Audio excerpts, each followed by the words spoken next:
Welcome. Thank you. Thanks, Ann. So this is the baby sim from Medi. This is actually a simulator of a baby. This is what actually a lot of medical students and the doctors are using to train, but we're going to pretend he's a real baby. So you ready? So we come across him and we notice he's not breathing. So, oh my gosh, we got to do something. We're going to grab him out of this carrier. Oh, Travis, why don't you move the thing? Going to put him on a nice hard surface. He's obviously not breathing or having a heartbeat. So first thing we want to do is give him a couple rescue breaths, all right?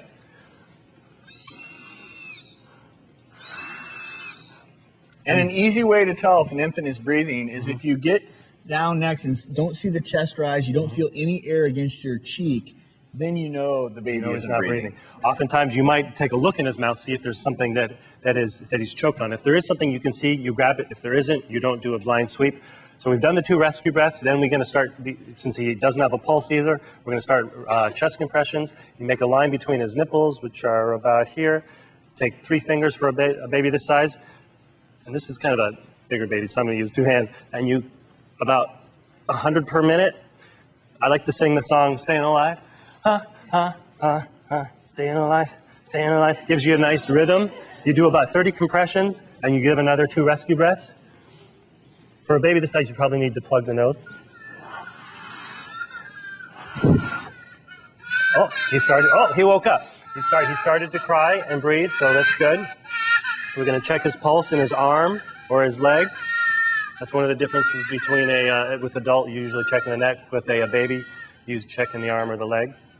Obviously, if a baby's crying, that's almost a guarantee that he's breathing and has a pulse. That's good. Okay. Now, is it possible to do it too hard? Because my baby's really tiny right now. Right. You know, baby's ribs are actually very soft, so it's unusual in a baby to do it too hard. You're actually going to be pressing down about 1/3 of the chest wall. You know, you are not worried about hurting your baby because you can't hurt a baby more than death, and you want to save your baby's life.